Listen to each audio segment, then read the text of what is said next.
Bonjour et bienvenue en compagnie du service français de Radio Taïwan International si vous nous rejoignez. Tout de suite, c'est le décryptage de la rédaction consacré à la suite de notre reportage sur le salon Semicon Taïwan 2025, les 30 ans de l'édition des semi-conducteurs à Taipei.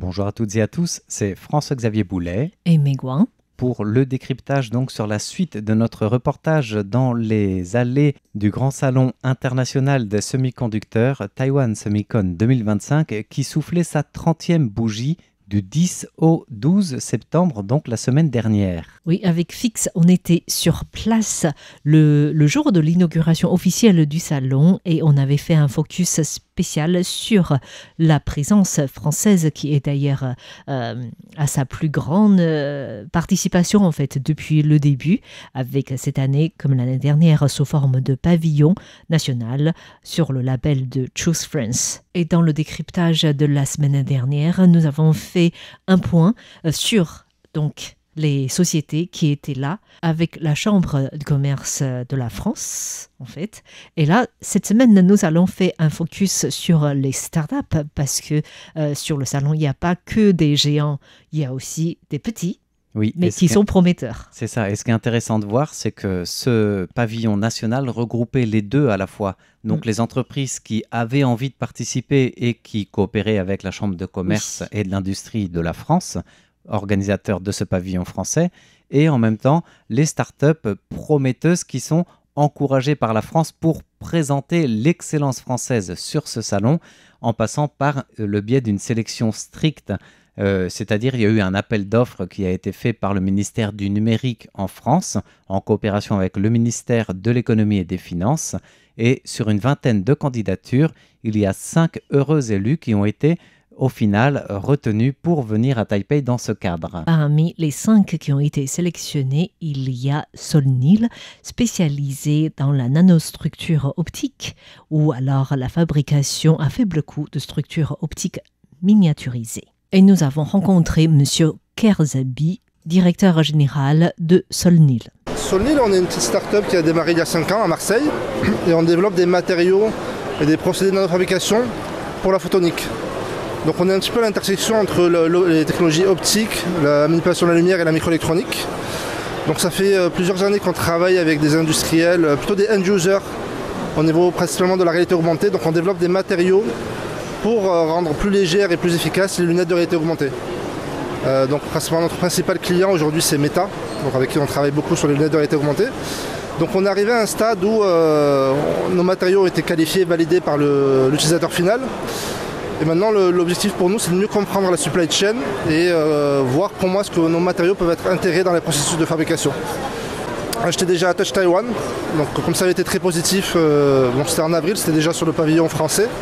Donc c'est plutôt très bien passé. J'ai rencontré aussi des personnes sur place qui m'ont aidé un peu à nous mettre en relation avec des acteurs importants.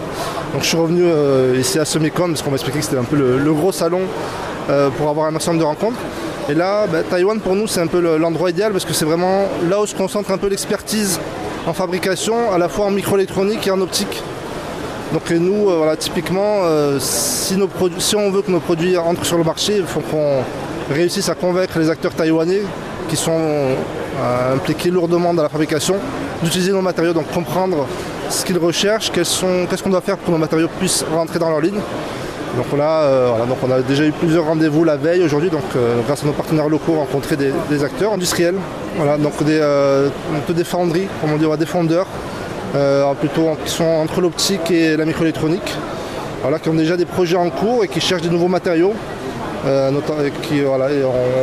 répond bien à leurs demandes. Donc on a pas mal d'intérêt. On s'est déjà mis d'accord pour commencer à faire des premières évaluations. Donc ce qui est intéressant, c'est que ça va très vite. Donc on a travaillé dans d'autres pays asiatiques. Donc on a travaillé pas mal avec le Japon récemment. Et à Taïwan, ça va beaucoup plus vite. Ça a l'air assez. Donc il faut arriver avec quand même une certaine maturité, je pense, par rapport à d'autres. Ils sont moins ici pour explorer et s'amuser, ils sont plus ici pour avoir des choses qui sont prêtes à être utilisées. Donc. En plus de la start-up Solnil de Marseille et qui est intégrée avec le CEA Leti de Grenoble, il y a aussi la présence de Nilo, qui est une start-up qui a grandi dans le sillage de Paris-Saclay et qui a déjà des liens, au moins de discussion, avec la société taïwanaise Foxconn. Il y a aussi sur le salon Technique, Entropy, Posito et Ania qui sont toutes des startups liées au design d'automation ou à la nanométrique ou encore aux solutions d'accélération de software et de hardware. C'est sur ces différents atouts que Franck Paris, le directeur du bureau français de Taipei, estime que la France a une carte à jouer dans les coopérations bilatérales. En faisant venir le meilleur de l'excellence scientifique française. Donc c'est comme ça qu'on a commencé à travailler, en regroupant les communautés scientifiques françaises et taïwanaises, parce que c'est de là que ça part, de petits projets de coopération scientifique. Ensuite, en allant dans le domaine de l'innovation, c'est-à-dire en rapprochant les écosystèmes français et taïwanais des startups. Voilà, on a fait venir beaucoup d'acteurs importants de l'industrie taïwanaise en France pour découvrir par exemple la station F, pour découvrir Paris-Saclay. Ils connaissaient Grenoble, mais ils connaissaient moins Saclay, ils connaissaient moins la station F, donc montrer toute la force de notre écosystème. Et ensuite, en ayant un soutien, je dois dire, exemplaire des autorités françaises pour les investissements industriels. Donc on a eu en 2023 Prologium qui a décidé d'investir en France, et je pense qu'ils sont satisfaits de ce choix parce que le soutien des autorités françaises est au rendez-vous. Et s'agissant de Foxconn, qui a fait une annonce d'investissement en juin dernier, ils ont pu constater aussi le degré de mobilisation des autorités françaises.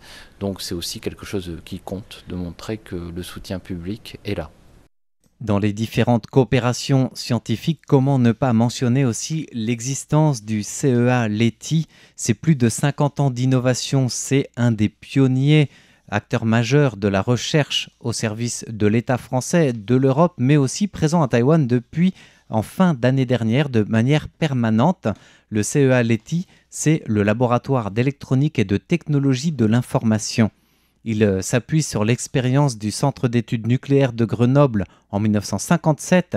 10 ans plus tard, le CEA Leti naissait et donc depuis l'année dernière, il a un lien direct avec Taïwan puisqu'il coopère notamment avec l'Institut de recherche en technologie industrielle ITRI de Taïwan pour de nouvelles recherches, de nouveaux horizons, tout comme les laboratoires de recherche avancés, notamment dans ce qu'on appelle le packaging avancé, ou encore dans le domaine de l'intelligence artificielle embarquée, donc pour tout ce qui est IoT, les objets connectés de l'Internet, et bien sûr les technologies d'organes sur puce.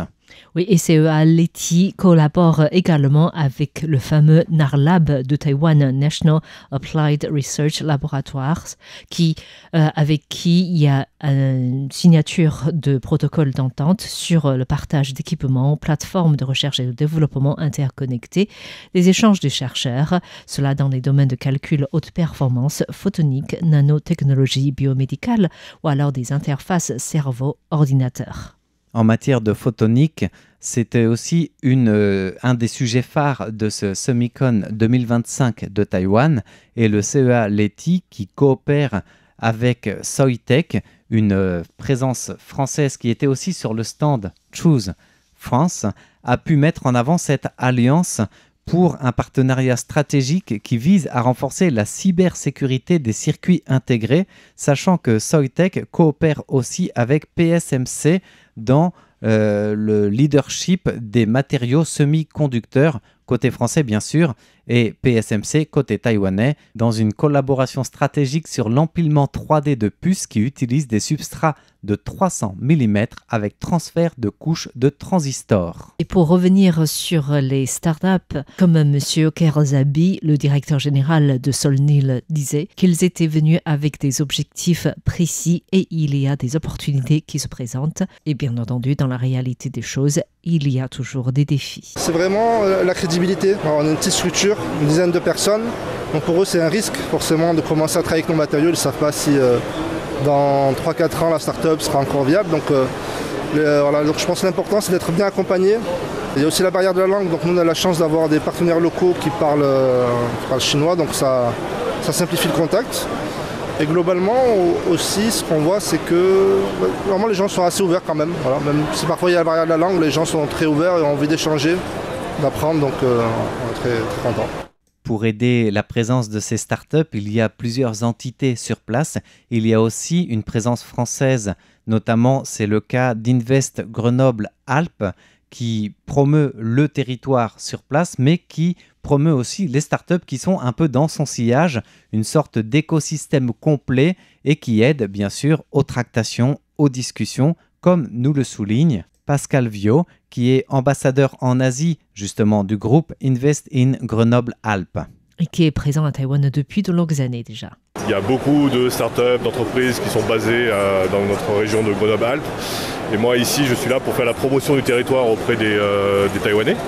Donc s'il y a des startups par exemple taïwanaises qui viennent ici, on peut leur présenter tous nos programmes de ce qu'on appelle de soft landing. Donc on les accueille à Grenoble, comment on organise pour eux leur accueil. On a tout un événement important qui est le Tech and Fest l'an prochain, donc la promotion de notre événement, qui est le plus grand événement qu'on appelle Deep Tech. Donc pour les startups qui sont issues de la science. Et donc on va faire toute une délégation en fait, de startups taïwanaises pour aller faire découvrir la France, l'Europe et cet écosystème autour de Grenoble avec des bootcamps pour les aider en fait, à appréhender les différences culturelles et comment s'installer sur place. Donc ça c'est une de nos actions. Et puis après on discute aussi avec d'autres types d'investisseurs, soit des investisseurs financiers type VC, ou alors des entreprises qui ont envie d'investir dans notre région. Donc voilà, notre rôle principal, c'est vraiment de parler de cette Silicon Valley française, parce qu'on en a une, à la fois sur le côté silicium, donc on fait du semi-conducteur en France, on en fabrique, mais aussi pour le côté innovation, donc on a une région très innovante. Donc comme la Silicon Valley aux États-Unis, on a aussi cette fonction en fait de créer de la valeur par l'innovation. Et en plus, on a une vraie vallée alpine, parce que Grenoble est dans les Alpes. Et donc voilà, ça justifie cette terminologie. C'est la French Tech, vous voyez tout ce mouvement qui a été créé depuis 2013 en France. Et évidemment, à Grenoble, on a aussi une French Tech Alpes, ça s'appelle, qui déborde de Grenoble, qui est tout le sillon alpin en fait, qui est centré sur Grenoble. Et la French Tech Alpes se différencie vraiment des autres écosystèmes français par son côté hardware. Donc on a une surreprésentation en fait de start-up dans le hardware, contrairement à Paris et d'autres écosystèmes français, et par ce qu'on appelle le deep tech, c'est-à-dire des start-up qui sont issues de la science. Donc on parle de spin-off ou d'essaimage. On a la chance à Grenoble en fait, d'avoir le CEA Leti par exemple, ou le CNRS, ou l'université, qui créent en fait, énormément de start-up par essaimage. Donc, ce sont des chercheurs qui inventent quelque chose dans leur laboratoire et qui ensuite partent dans le monde de l'entrepreneuriat pour créer leur start-up. Et ça, c'est une vraie spécificité. Quand on regarde les statistiques en France, Grenoble, qui est une petite ville quand même, a une surreprésentation de start-up dans ces deux domaines, le hardware et la deep tech. C'est pour ça que sur le pavillon France ici, vous allez voir énormément de startups grenobloises. Il se trouve que dans la délégation des 5 startups, il y en a 4 qui sont basées à Grenoble. Voilà. Mais parce que c'est naturel, ce sont des startups, encore une fois, qui sont essaimées du CEA Leti, du CEA List, de laboratoire, ou du CNRS à Grenoble, et qui ont des temps de maturation qui sont généralement plus longs. Donc on a des startups qui viennent avec déjà beaucoup de bouteilles en fait, et de maturité, et qui en fait maintenant sont assez mûrs pour se projeter sur le marché taïwanais et nous viennent avec leurs produits, leurs démonstrations, leurs échantillons pour faire leurs affaires. Les startups françaises présentes sur le salon Soumicon 2025 étaient accompagnées par Adrien Laroche de la Direction générale des entreprises. Et l'un des objectifs de la présence de ces startups était établir des liens avec des partenaires locaux et à explorer de futures co-entreprises. Et c'est tout à fait ce que nous avons retenu à travers nos entretiens avec les différents représentants des startups sur le pavillon France.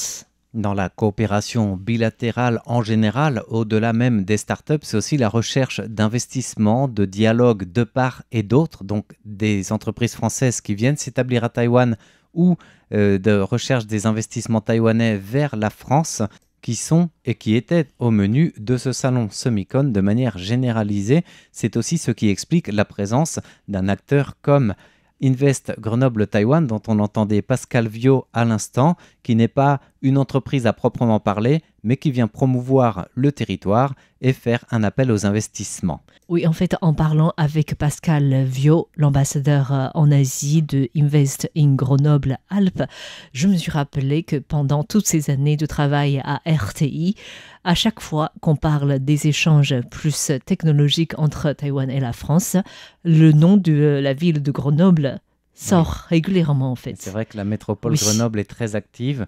Ils sont présents depuis au moins 10 ans en dialogue avec Taïwan, comme nous le confie d'ailleurs Pascal Viau au micro de RTI. On a sélectionné des pays particuliers et la numéro 1 c'est Taïwan et la Corée du Sud. Ce sont les 2 pays prioritaires pour nous. Donc on a une antenne à Séoul avec mon équivalent sur place qui elle gère aussi tout le relationnel entre la Corée du Sud et Grenoble. Voilà. Donc c'est vraiment les 2 pays sur lesquels on fait un maximum d'activités. Taïwan a toujours été notre choix numéro 1 en fait, depuis 2015. Il y a une vraie connexion entre Grenoble en termes d'activité, entre le semi-conducteur, encore une fois, qui est ici, très fort bien sûr, et ce qui se passe à Grenoble. Et on a des liens qui sont historiques business, par exemple Hewlett Packard, HP, avait un centre de toute la gestion des PC dans le monde entier qui était basé à Grenoble avant d'être basé aux États-Unis. Et dans les années 1990, en fait, ils géraient le relationnel avec tous les acteurs du PC taïwanais. Donc, depuis les années 90, on a un lien fort entre l'ICT, qu'on appelle, dans les acteurs du PC. Donc on avait tous les grands acteurs industriels taïwanais qui venaient à Grenoble parce que c'était le centre mondial des ordinateurs du groupe Hewlett Packard à l'époque. Donc ça c'était une première phase, et puis après avec le semi-conducteur, il y a eu beaucoup d'accords, d'alliances en fait, qui ont été créés dans le semi-conducteur, ce qui a lié des liens forts en fait, entre les 2 écosystèmes. C'est pour ça que naturellement pour nous on a dit Taïwan c'est important, on veut continuer dans cette dynamique-là, élargir au monde de la start-up plus qu'au monde des grands groupes. Et puis au-delà, évidemment, on travaille aussi avec le monde de l'éducation, les universités. Il y a beaucoup d'activités entre l'université Grenoble-Alpes, UGA, la NTU ici à Taïwan et d'autres universités. On travaille aussi sur une coopération décentralisée, c'est comme ça qu'on dit, entre la municipalité de Taoyuan et Taipei. Donc on a une sister city, une métropole jumelée. Donc c'est au sens métropolitain, c'est pas au sens municipalité, donc la métropole de Grenoble. Donc sur tous les prérogatives en fait, d'une métropole française, on a un lien fort qui a été signé depuis 4 ans maintenant. Et on fait des échanges, on partage beaucoup d'expériences entre Taoyuan, ses spécificités et les spécificités de Grenoble-Alpes par ailleurs. Donc on a des échanges politiques à ce niveau-là. Notre président de métropole, président de métropole, est venu déjà 4 fois à Taïwan. Donc voilà un petit peu ce qu'on fait ici. Alors, pour conclure sur ce reportage un peu consacré quand même aux startups aujourd'hui, on ne peut pas ne pas mentionner la toute nouveauté de ce salon 2025 Semicon Taïwan. C'est la 30e édition, mais c'est la première fois qu'il y avait une zone dédiée spécialement à toutes les startups. Oui, cette zone Silicon Startups est un espace exclusivement réservé aux jeunes pousses du secteur, servant donc de vitrine et de plateforme d'activité. La participation des startups s'effectue sur invitation via un processus de sélection réalisé par différents organismes, permet à ces startups d'avoir un stand gratuit et en plus et surtout un accès prioritaire à la scène AppNext pour présenter leurs projets donc aux professionnels et aussi au grand public. Donc une vraie vitrine, un vrai tremplin pour ces startups dans le monde professionnel pour se lancer dans la visibilité dont elles ont besoin et le professionnalisme avec la maturité dont elles font preuve, mais qui manquent encore parfois justement de soutien. Donc c'est très précieux. Et c'est avec cela que se conclut d'ailleurs notre reportage spécial sur le Salon des Semi-Conducteurs 2025 Semicon Taïwan. Merci de votre écoute. C'était Meguan et François-Xavier Boulet pour RTI.